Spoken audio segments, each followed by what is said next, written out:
किसान साथियों, आज हम गेहूं में कल्ले बढ़ाने का एक बहुत ही ज़बरदस्त फार्मूला आपके साथ शेयर करने वाले हैं। बहुत ही अच्छी जानकारी आपको देने वाले हैं। तो किसान साथियों, वीडियो पूरा ज़रूर देखिएगा। कोई भी सवाल सुझाव हो नीचे कमेंट करिएगा। और चैनल को अगर अभी तक आपने सब्सक्राइब नहीं किया है तो इंडियन एग्री हेल्प चैनल को सब्सक्राइब करके बेल आइकन दबाना मत भूलिएगा। तो चलिए जानते हैं, गेहूं में हम अधिक से अधिक कल्ले पाना है तो हमें क्या करना चाहिए। सबसे पहले कुछ बेसिक बात, जैसे हमें समय से बुआई करना है, समय से सिंचाई करना है, समय से सभी खादों का इस्तेमाल करना है, अच्छे से देखभाल करनी है, खरपतवार का नियंत्रण करना है। ये 4-5 बेसिक चीज़ें होती हैं जो आपको ध्यान जरूर देना चाहिए। अगर आप देर से बुआई करते हैं तो भी कल्ले कम आते हैं। अगर आप समय से सिंचाई नहीं करते हैं तो उत्पादन कम मिलता है, कल्ले कम आते हैं। अगर आप सही समय पे खादों का इस्तेमाल नहीं करते हैं तो भी नुकसान ही होता है, कल्ले कम आते हैं, पैदावार कम मिलता है। ये तो बेसिक चीज़ें हो गई जो आपको ध्यान जरूर देना है। अब जानते हैं वो फार्मूला। अगर आप इस फार्मूले का इस्तेमाल करते हैं तो अच्छा लाभ मिलेगा। इस फार्मूले में हमें चाहिए 3 चीज़ें, यूरिया, डीएपी और पोटास। इन 3 चीज़ों का इस्तेमाल करना है, लेकिन ज़मीन में नहीं डालना है। इन तीनों चीज़ों को आपको छिड़काव विधि से यानी स्प्रे विधि से प्रयोग करना है।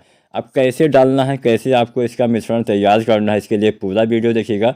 और चैनल को अगर अभी भी सब्सक्राइब नहीं किया है तो आप सभी से निवेदन है, इंडियन एग्री हेल्प चैनल को जल्द से जल्द, नीचे आपको सब्सक्राइब का बटन दिखाई दे रहा होगा, वहाँ से ही सब्सक्राइब कर लीजिए।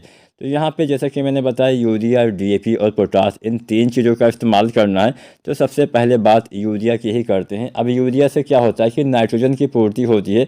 तो यूरिया की मात्रा हम जान लेते हैं। यूरिया यहाँ पे आपको लेना है लगभग 1 किलो। 1 किलो दानेदार यूरिया का इस्तेमाल करिए। जो नीम लेपित यूरिया आती है, 1 किलो आपको लेना है।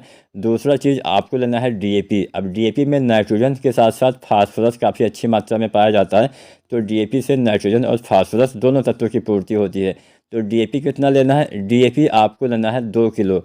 2 किलो दानेदार डीएपी लेना है। तीसरा चीज़ आपको लेना है पोटास।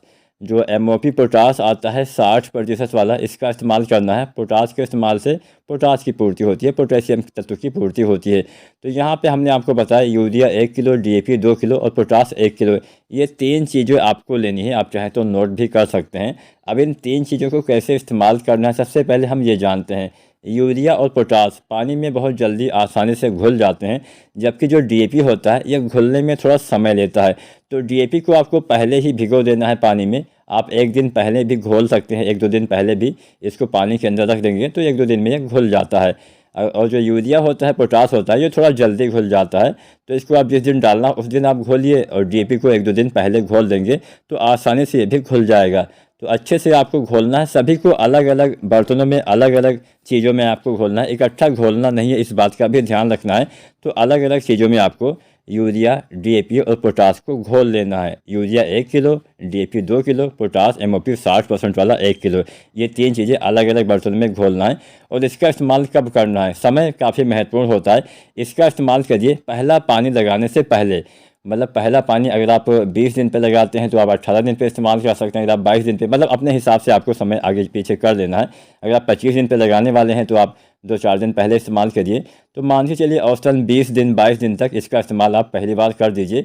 उसके बाद में लगभग 1 सप्ताह बाद आपको, या 10 दिन बाद आपको दोबारा से इसका इस्तेमाल कर देना है। तो मान लीजिए पहली बार आप इस्तेमाल करने वाले थे इसका 20 दिन पे, तो दूसरी बार आप 27-28 दिन पे इस्तेमाल करेंगे तो बहुत ही ज़बरदस्त फ़ायदा दिखाई देगा। 1 सप्ताह बाद दोबारा इस्तेमाल करेंगे तो बहुत ही अच्छा लाभ मिलेगा। इसमें फास्फोरस अच्छी मात्रा में है, और फास्फोरस इस समय पौधे को ज़्यादा चाहिए। अगर आप चाहते हैं कि पौधे में कल्ले का विकास अच्छे से हो तो आपके पौधे के जड़ों का विकास अच्छे से होना चाहिए। और ये जो 20 से 30 दिन की अवस्था होती है, यह अवस्था होती है CRI स्टेज।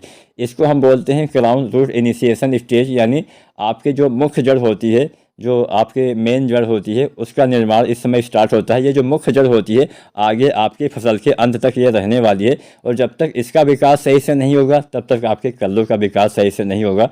तो आप इस तरीके से आसानी से अपने गेहूं में जड़ों का विकास कर सकते हैं, जिससे जितनी अच्छी जड़ें आएंगी उतने ज़्यादा कल्ले आप गेहूं में ले पाते हैं। उम्मीद करते हैं आज की ये वीडियो, आज की जानकारी आपको पसंद आई होगी। वीडियो और जानकारी पसंद आई है तो लाइक शेयर करें, और चैनल को सब्सक्राइब नहीं किया है तो इंडियन एग्री हेल्प चैनल को सब्सक्राइब करें। धन्यवाद।